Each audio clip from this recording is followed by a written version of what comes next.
Hai, kembali bersama Suntar di Bengkel Mafia. Di video kali ini, kelanjutan dari video sebelumnya, kali ini kita akan membahas konsep yang sangat mendasar di dalam hukum Kirchhoff yang kedua. Nah, konsep ini penting sekali ya, khususnya nanti kalau kita ingin memahami konsep loop ya, bagaimana kita menggunakan loop di dalam analisis rangkaian listrik. Nah, saya ingin meminta Anda untuk lebih bersabar karena kita akan menelusuri dengan perlahan-perlahan. Mungkin ada banyak hal yang Anda sudah tahu ya, tetapi coba dengarkan baik-baik. Di situ nanti Anda akan mendapat sense yang sangat penting sekali, khususnya nanti kalau ada soal-soal yang diubah dengan konsep mendasar yang saya jelaskan kali ini, dengan sabar Anda mengikuti, Anda pasti bisa mengikutinya dan bisa mengerjakan soal-soal yang lebih rumit ya. Nah, pertama-tama di video sebelumnya, saya sudah bahas bahwa kalau ada titik P, titik Q dihubungkan dengan sumber tegangan yang konstan, baterai misalnya V, maka VQ kurang VP sama dengan V. Kenapa? Karena ini kan Q ini dihubungkan ke kutub positif, lebih tinggi potensialnya dibandingkan dengan P. Ya, kalau misalnya ada kasus ya dibalik, saya mau cari dalam hal ini adalah VP dikurang VQ. Nah, ini bagaimana?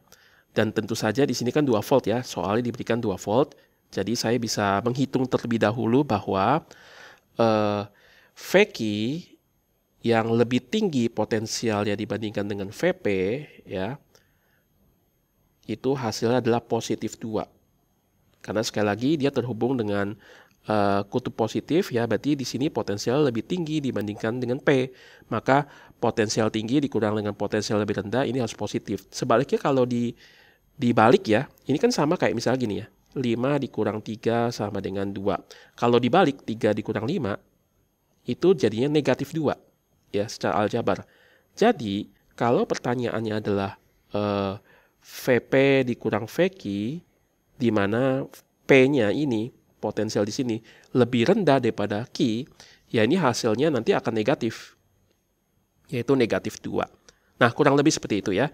Jadi kalau misalkan bentuk yang ada di sebelah kanan, yang ini juga sama, kita coba lihat ya. Kalau diberikan ada soal seperti ini ya. Nah, ini bentuknya berbeda, tetapi intinya sama. Ada tegangan di sini ya, ada beda potensial di sini karena ada arus yang mengalir berdasarkan hukum Ohm, I dikali R adalah V di sini. Nah, arus itu mengalir dari potensial tinggi ke potensial rendah. Berarti Vm, potensial di titik M, dikurang dengan Vn, potensial di titik N, di mana Vm lebih tinggi potensial dibandingkan dengan Vn, sama dengan positif I kali R ya. Nah, saya ambil contoh ini. Bagaimana kalau ada titik M, titik N, ada hambatan 1,5 ohm, lalu ada 2 ampere. Yang ditanya dibalik nih, Vn kurang Vm. Kita tahu bahwa arus mengalir dari potensial tinggi, Vm, dikurang Vn, itu harus sama dengan positif 2 kali 1,5. Dengan demikian, Vm dikurang Vn, ini adalah positif 3, ya 3 volt. Oke ya.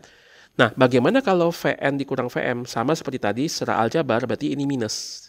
Ya, karena potensial yang lebih rendah dikurang potensial lebih tinggi, ya kalau diselisih kan pasti minus ya, negatif.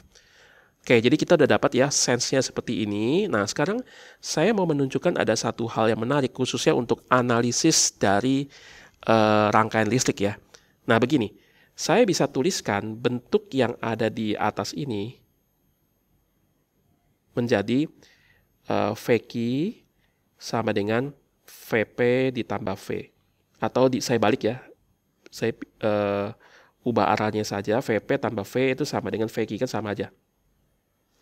Tapi kenapa saya tuliskan seperti ini? Karena ini menggambarkan suatu perjalanan. Jadi kalau saya jalan nih ya, dari kiri ke kanan, seperti itu, dari titik P ke titik Q, maka mula-mula kan saya berdiri di P ya. Analoginya seperti itu, maka saya tulis VP. Lalu kemudian saya jalan, saya mendapat kenaikan tegangan dari kutub negatif ke kutub positif, dinaikkan, berarti plus V. Lalu kemudian saya jalan lagi, saya stop di titik Q, maka saya sekarang potensial menjadi sama dengan VQ. Jadi ini menggambarkan perjalanan dari P ke Q, di mana diantaranya ada sumber tegangan atau baterai. Ya, jadi caranya begini. Kalau kebalik bagaimana ya? Kalau misalkan dari Q ke P gitu ya, saya bisa tuliskan maka menjadi mula-mula ya, mula-mula saya berdiri di Q ini gini ya. Saya bisa tuliskan VQ awalnya ya. Lalu kemudian saya jalankan ke kiri ya. Jalan ke kiri. Nah, saya melawan baterai gitu ya.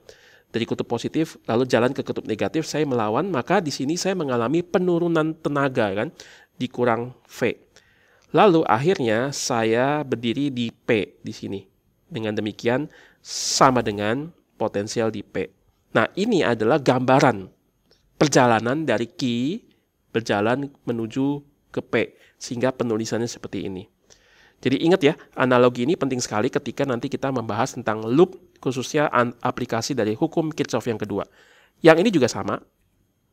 Kalau misalnya saya berjalan dari M ke N gitu ya, berjalan dari M ke N, mula-mula saya ada di M, maka VM. Tetapi ketika saya berjalan ke kanan, nah ini agak beda ya, berjalan ke kanan, arus itu kayak keluar dari diri saya menjauhi saya. Jadi misalkan saya berdiri di sini ya, ada arus ke kanan ya kan, arus menjauhi saya, arus keluar dari diri saya. Berarti saya kekurangan atau mengalami penurunan, minus I dikali R ya. Lalu kemudian saya jalan lagi, maka sekarang saya stop di Vn, maka potensial sekarang menjadi sama dengan Vn.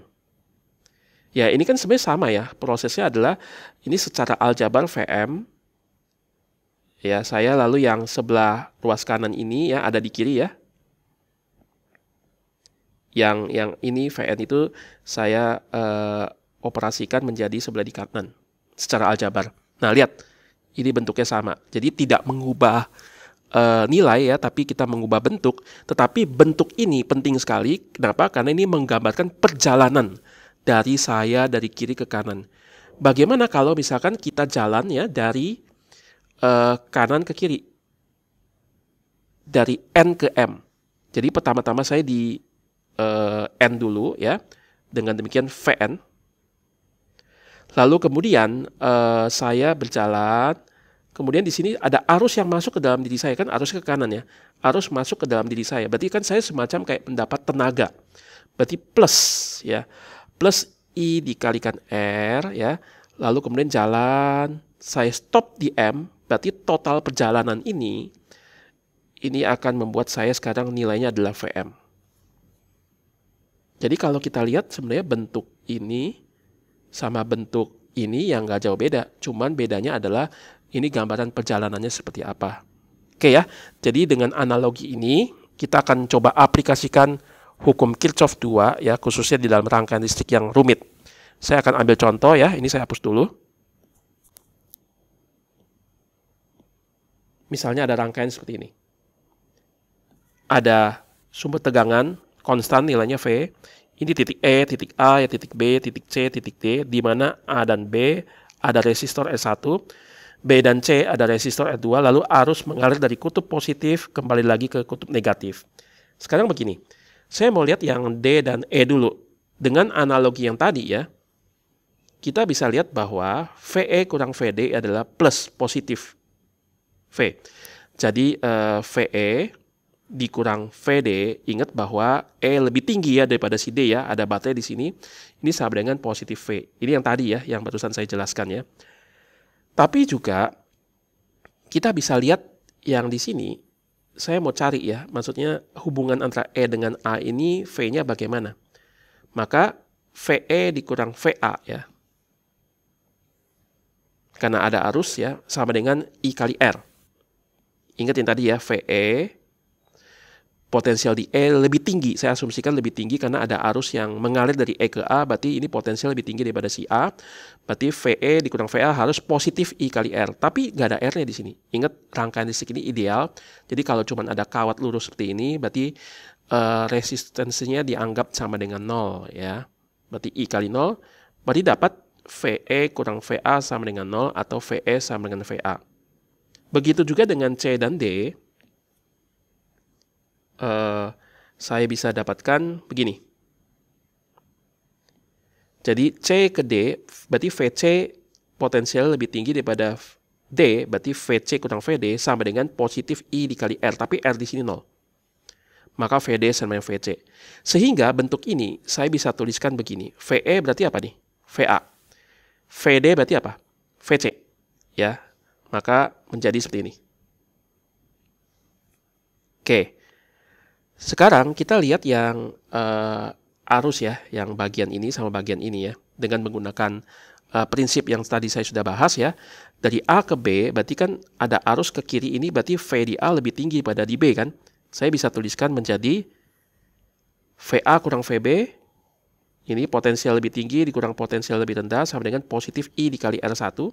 Dari B ke C, VB kurang VC, ada arus mengalir dari B ke C, berarti potensial di B lebih tinggi daripada di C. VB dikurang VC sama dengan positif I kali R2. Oke, nah sekarang kita coba bikin skemanya ya. Yang E ini ya sama VD sama V, ini saya bisa tuliskan menjadi seperti ini. Ya ini cuma pemindahan secara aljabar ya. Jadi VE min VD ya sama dengan plus V. Saya tambahkan plus VD di sebelah kiri, tambahkan plus VD di sebelah kanan. Menjadi VE sama dengan VD tambah V. Ya sebenarnya ini kayak memindahkan ruas ya, negatif di positif. Tapi saya tidak suka sekali lagi analisis seperti itu karena itu akan membuat kesalahan konsep dalam aljabar. Lebih tepat adalah secara tanda sama dengan lakukan hal yang sama di kiri dan di kanan. Tambah VD tambah VD menjadi bentuknya seperti ini ya. Tapi kita langsung saja loncat ya prosesnya ke sini, oke. Nah, lihat. Ini kan ruas kanan ya saya tuliskan di ruas kiri. Ini ruas kiri ya saya tuliskan di ruas kanan. Nah, ini adalah analogi perjalanan lagi yang tadi saya jelaskan. Anggaplah saya jalan dari D ke E. VD ya jalan ya mengalami kenaikan tegangan ya plus V ya. Jadi ini kan baterainya menaikkan dari kutub negatif ke kutub positif. Jadi semacam kayak energi saya naik gitu ya. Maka VD tambah V sama VE. Karena energi ini karena potensial kan terkait dengan energi ya. Jadi ada kaitannya ya, kaitan yang erat ya. Jadi dari D ke E saya analogi perjalanannya seperti ini. Bagaimana kalau kita bikin dari D ke A? Nah, lihat bahwa yang tadi saya katakan tegangan di E sama di A ini kan sama ya. Jadi saya bisa tuliskan VE sama dengan VA. Nah, analogi perjalanan ini ya, persamaan ini menggambarkan analogi perjalanan dari D ke A. Coba kita lihat ya. Pertama kita jalan dulu dari sini. Mula-mula di titik ini VD jalan ya, mengalami kenaikan ya karena ada sumber tegangan plus V. Jalan terus ya. Di sini nggak ada resistor, tidak ada hambatan, tidak ada sumber tegangan, stop di A. Berarti total perjalanan saya akan sekarang akhirnya menjadi VA. Jadi dari D ke A. Seperti ini. Sekarang saya mau lihat yang lain. Saya mau coba dari D menuju ke B. Nah, bagaimana nih ya? Nah, kita lihat VA ini. Nah, VA hubungannya dengan VB ini adalah ini. Jadi saya bisa tuliskan ya. Ini menjadi VA sama dengan VB tambah I kali R1. Jadi mengubah bentuk aljabarnya. Yang bawah juga sama ya. Ini bisa jadi VB sama dengan VC ditambah I kali R2. Jadi saya bisa mengubah bentuk yang di atas ini menjadi kanan ini. Yang di bawah ini saya bisa ubah ke sini. Oke, sekarang lihat ini ada VA. VA ini saya substitusikan dengan ini. VB tambah I kali R1. Maka dia menjadi seperti ini. Ya, lihat ya, ini VA. Saya ganti VA-nya dengan VB tambah IR1. Ini menjadi VA jadi ini. Nah, I kali R1 sebelah kanan ini saya mau hilangkan. Dengan cara kurangin I kali R1. Sebelah kiri kurangin dengan I kali R1. Jadi sebelah kanan sudah nggak ada. Cuma VB. Sebelah kiri muncul I kali R1. Nah, lihat ini. Ini adalah semacam persamaan matematik yang menggambarkan analogi saya lagi jalan dari D, lalu kemudian menuju ke B. Lihat ya, pertama-tama VD, nih, jalan plus V, ya. Lalu kemudian jalan lagi, nggak ada hambatan, ya, nggak ada hambatan yang dialiri arus, ya. Tidak ada sumber tegangan baterai. Sampai di sini, ada arus yang keluar dari diri saya. Jadi kalau saya berdiri di sini, ada arus yang menjauhi diri saya ke kiri, ya, berarti minus. Ini semacam kayak mengalami penurunan energi di sini. Minus I kali R1, lalu saya jalan sampai di sini stop. Total proses yang saya lakukan itu akan sama dengan potensial terakhir ini, VB. Sekali lagi, analogi perjalanan dari D menuju ke B. Oke, sekarang kita lihat lagi yang ini. Bagaimana kalau misalkan dari D menuju ke yang lebih jauh lagi ya, yaitu menuju ke C. Nah, sama ya. Di sini VB ini, saya substitusikan VB dengan VC tambah I kali R2 ini. Jadi ini dimasukkan ke sini. Ya, menjadi seperti ini. Oke. Ini ada I kali R2 di sebelah kanan, saya kurangin I kali R2 supaya habis di sini. Sebelah kiri juga lakukan hal yang sama, kurangin I kali R2. Nah, lihat bentuk ini seperti perjalanan dari D ya dengan proses tertentu lalu menuju ke C. Dari D ke C. Jadi VD jalan ya. Lalu ini kena kutub negatif ya. Jadi plus V atau ya tadi saya katakan dari kutub negatif ke kutub positif berarti mengalami kenaikan tegangan ya. Lalu jalan sampai sini tidak ada hambatan yang dialiri arus, tidak ada sumber tegangan. Nah, di sini ada hambatan yang dialirkan arus ya yang keluar dari diri saya. Jadi kalau saya berdiri di sini ada arus keluar ke kiri itu berarti minus I kali R1. Jalan lagi. Nah, di sini ada lagi arus yang mengalir pada hambatan ke kiri menjauhi diri saya di sini ya, minus I kali R2. Jalan lagi, stop sampai di sini. Sama dengan VC. Ya. Jadi ini aturan yang nanti akan kita gunakan untuk menelusuri khususnya lintasan terbuka dengan menggunakan aturan yang boleh dikatakan sesuai dengan analisis tegangan dan arus ya. Bagaimana kalau loop tertutup? Nah, untuk loop tertutup, kita akan coba ya. Berarti kita coba jalan dari D, jalan begini. Kemudian naik ya, sampai menuju ke D lagi. Dengan demikian, saya bisa tuliskan seperti ini. Lihat bahwa ya, VD ini ya, jalan ya, mengalami kenaikan tegangan plus V. Jalan sini ya, tidak ada baterai, tidak ada hambatan. Nah, di sini ada hambatan, ada arus ya yang keluar dari diri saya minus I kali R1. Jalan lagi ya, di sini ada lagi minus I kali R2 jalan ya. Ini nggak ada baterai ya, nggak ada hambatan dialirkan arus sampai kembali ke D. Sama dengan VD. Nah, ini ada VD. Potensialnya kan sama ini. Berarti VD ya dikurangin dengan VD, ini juga VD dikurangin dengan VD ya. Jadi habis nih VD-nya ya. Saya dapat V kurang I kali R1 kurang I kali R2 sama dengan 0. Nah, ini apa nih? Ini adalah beda potensial pada rangkaian yang ada selama kita berjalan dalam loop tertutup. Jadi kalau dari titik D, saya berjalan kembali lagi ke D, itu namanya loop tertutup ya. Ada beda potensial di sini, ada beda potensial di sini, ada beda potensial di sini. Yang kalau kita jumlahkan, ya ini kan plus V ya. Di sini plus minus ya, I kali R1, ini plus minus I kali R2, totalnya ketika saya kembali lagi ke awal saya berjalan, itu sama dengan 0. Ini bisa kita tuliskan jumlah sigma, beda potensial dalam loop tertutup sama dengan 0. Ini dari D ke D saya pilihnya tadi ya. Ini apa? Hukum Kirchhoff yang kedua. Jadi kita bisa menggunakan prinsip ini nanti untuk menganalisis daripada rangkaian listrik. Oke ya. Untuk contoh nanti saya akan masuk di dalam video selanjutnya ya. Kita bisa menggunakan prinsip seperti ini. Tapi ada buku teks yang menggunakan terbalik. Jadi kalau misalkan saya dari kiri ke kanan ini ya, kan ketemu dengan kutub negatif lalu menuju ke kutub positif, harusnya kan plus V kan. Ada buku yang kena kutub negatif itu min V. Tapi gunakanlah mungkin saya sarankan pakai pendekatan saya. Ini pendekatan yang digunakan juga oleh Profesor Yohanes Surya ya. Supaya secara common sense ini nyambung semua. Jadi kalau saya ketemu dengan kutub negatif lalu menuju ke kutub positif, itu memang tegangannya naik gitu ya. Bukan tegangannya turun. Jadi makanya gunakanlah plus V supaya nanti konsisten secara matematiknya ya. Tapi pendekatan yang lain tidak salah, boleh juga. Tapi hati-hati dengan plus minusnya. Oke, saya sudahi sampai di sini.